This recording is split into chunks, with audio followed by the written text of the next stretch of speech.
money, and real estate. My name is Mark Vasilis, and I'm here with Michael Shuster with Choose Your Realtor Carefully. He is certainly giving us some real meaty material. And before the break, Michael, we're certainly going through a lot of the misconceptions and different things like that. And I didn't mean to cut you off, but people driving around, looking at for sale signs, seeing postcards in the mail, why would you sort of say, hey, hold off, don't necessarily jump on something like that? Well, like I said, it always comes back to do your homework carefully, and that's why in the book is an interview process.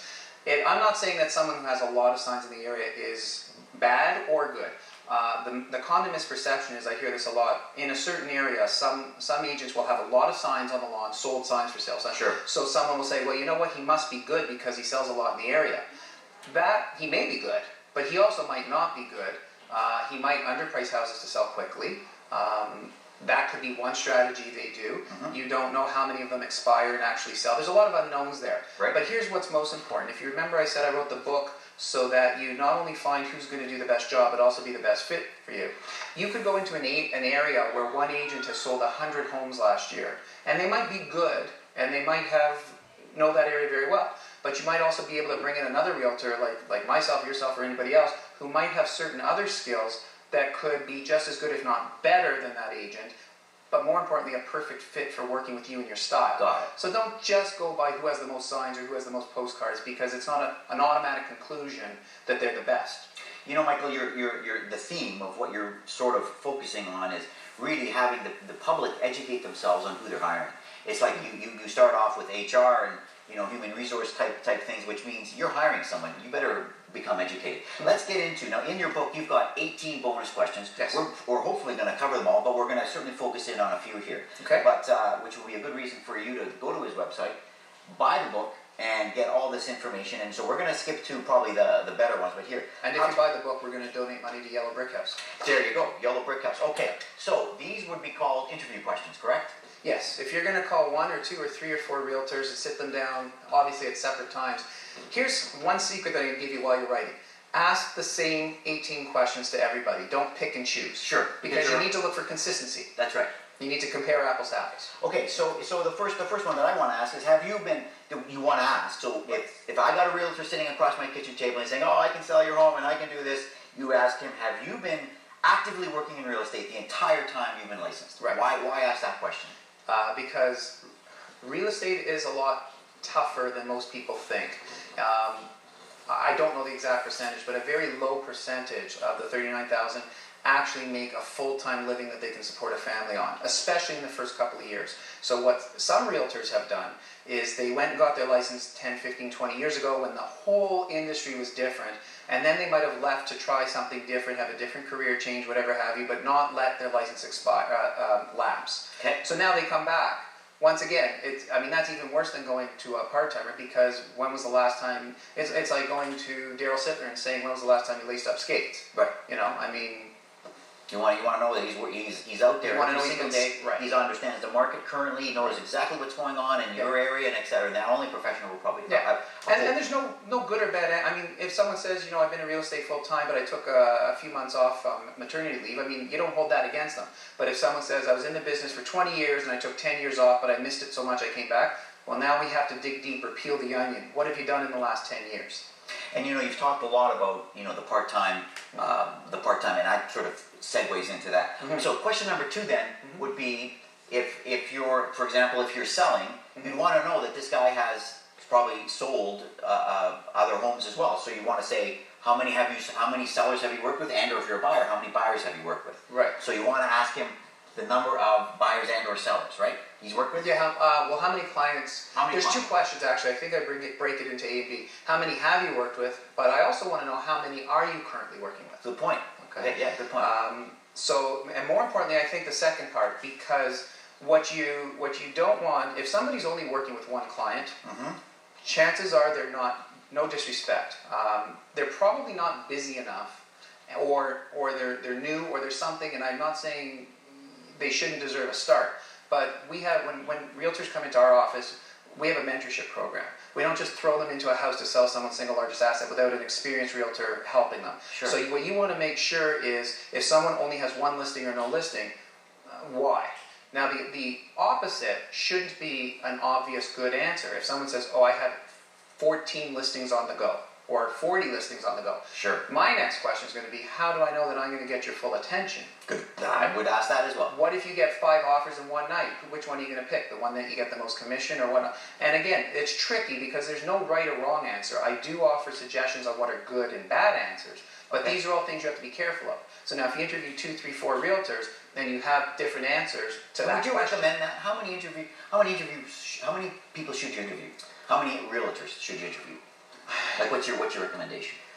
You know, it depends on who ends up at your table. If you ask for a referral and someone says this person's the best and they wow you with their interview, I wouldn't be so worried that you could have done better. If they have all the right answers and you feel warm and fuzzy and they've got intelligent answers and they have the statistics to prove it up, there may not be better.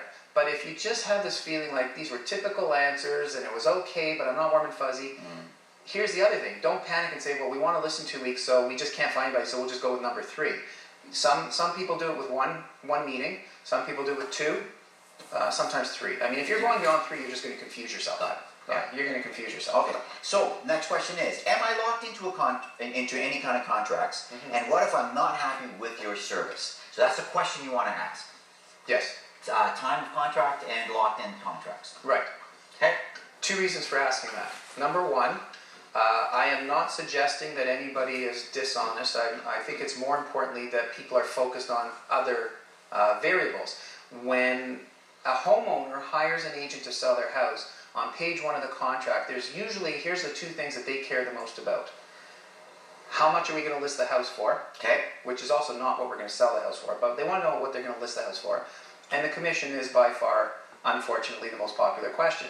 They always forget to say, how long is the contract? So Mr. and Mrs. Realtor fills it in. It could be 3 months, it could be 6 months, it could be a year. Right. Now here's the reality. And there are some slight differences between buyer contracts, buyer representation agreements, and seller contracts to list and sell your house. But just to keep it, because we're going to run out of time, just to keep it in general, these contracts generally can only be canceled by the agent or the brokerage. The customer does not have the right to cancel the agreement. Now, I can't force you to sell your house if you don't want to sell anymore or if you're fed up with me. But legally, I can suspend your listing or so that it's not on the market effectively. Yep. But that also stops you from going out and hiring another realtor if you're not happy with me. Okay. And if that stops you for another 3 months, what if the market changes in those 3 months? It could cost you tens of thousands of dollars. That's right. So for number 1, you have to ask the question. Absolutely. Number 2, have the courage to ask it. Yeah. Yeah, absolutely. The next thing that I offer in my book, my advice is stipulating that. Remember, you're not signing a listing agreement. You're signing a contract. So if Should it be reviewed by a lawyer if it's a contract? Well, I don't think you have to go that far. Okay. I really don't, honestly. I would never say don't seek legal advice, but all of the paragraphs are pre-printed by Ontario Real Estate Association lawyers. We're filling in dates, commission amounts, and so I mean they don't have to review that. Okay. But so here is my advice. I'm not a lawyer, but here is my advice on something you can put into a legal contract. If you say to me, Michael, what if I'm not happy with you in 8 weeks and I want to cancel? Sure. I might say to you, you know what? I build my business entirely on referrals. I'm not looking to trap you. If you're not happy with me, all I ask is that you're upfront with me. Why? Give me one chance to fix it. And if not, I'd rather let you out of the contract so that you tell people, you know what? Michael didn't sell my house, but he was a gentleman. He was professional. Sure. Versus he was a jerk and trapped me. Sure. So how do you do that? Get the agent to write in the contract what they told you. So that now it's a legally binding part of the contract. Absolutely. And they can't lie and they can't say I never said that. Yeah, because what do you got to be afraid of? You put it in writing. Yeah. If you'll let me out if I'm not happy in 8 weeks or 10 weeks or 6 weeks or whatever it is, just put it here. If client not happy, then. And then it's part of a legal document. Okay, so next question is when your listings do sell, how close to the selling price on average are you to the asking price? So that's a question you would want to ask, right? It's a trick question. It's a trick question. It's a trick Okay, question. all right, close to listing. Yeah. Yes. So for example, if you have a house listed at $500,000, did it sell for 100% of asking, $500,000? Right. Did it sell for 95% or 90% or 103% of asking? Okay. Now obviously, there are numbers that impress people. and most agents, when they do well, put it in, in my email signature. For the last couple of years, I've averaged 99 to 102%. Now, granted, the market's been great, but I also work hard and bring certain skills to the table. But that's not necessarily why you ask the question. If I interview one realtor and they average 102% of asking price, and I interview another realtor and they average 97% of asking price, doesn't mean I don't want the 97% person, because I still don't know how many transactions they've done. What's that an average over? I don't know how many units sold. How many units sold. Right. I don't know if they work in a $300,000, $400,000 entry-level home area of the city, or if they're selling $6 million houses in Forest Hill. Sure. And truthfully, the reason I called it a trick question is, what you want to know is if the realtor knows the answer to the question.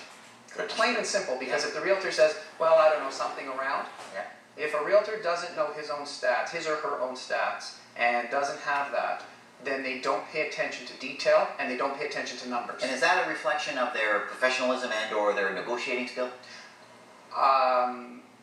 I would say so. Okay. I wouldn't want to say they're not professional, but certainly negotiation is a big part, detail is a big part of it, absolutely. Yeah. But when you're selling your single largest asset, do you really want someone who doesn't pay attention to detail? Sure. And you're saying stats of your history of your listings to sale price are an important part of what an agent should know. Yeah, so they should know it. It's not a matter of was it 103% or 95%. It's do they know the answer? Fair enough. Yeah. In other words, that's because these questions you're saying everyone should ask, all 18 to all 3, 4, whatever we pick and choose. All right. So our next very important question is, I have it memorized here, and it is: are you a solo agent or you're part of a team? Which we all see. The Joe's team or whatever that team is. So the question is solo or team.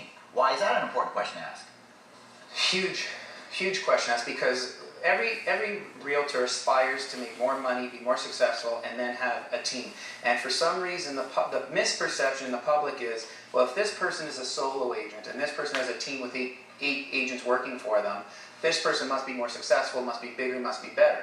But here's what's happening, and I'm not accusing anybody again, but I've heard this myself, is you hire someone whose face is plastered everywhere, and they're the face and the name on the sign, and you're hiring them to sell your house because you think they're the best.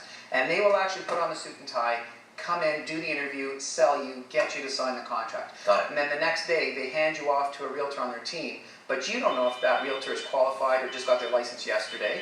You don't know what their skills are. And they're just handing it off so that they can go get more people to sign contracts. Now, I'm not saying they do. I'm saying this is a potential problem, right? So you have to be careful of, do they have a team? And if they do, what I suggest in the book is dig deeper.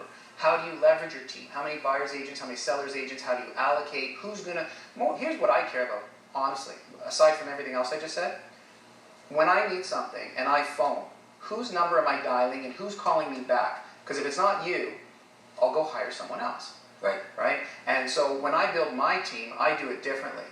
You have to work efficiently. You can't be everywhere at once. But I'd rather have more admin people to do all my paperwork, book my photographers, book my feature sheet design, so that, because if Mark's hiring me because of my negotiating skills or my marketing skills or my sales ability, you want me at your kitchen table, you want my car in my driveway, you want my cell phone. Every one of my clients can call me at 11 o'clock at night and I'll answer the phone. Sure. My team take care of all the back end so that it frees up my time to service you. Got it.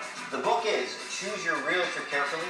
We've certainly skimmed through, we've certainly plowed through as quickly as we can with Michael Shuster, which I thank you so much for coming on the show. And you can go to his website and buy the book. You get some bonuses there. You certainly get a lot of information here. We'll be right back with our next guest, and don't go away. Take a quick break.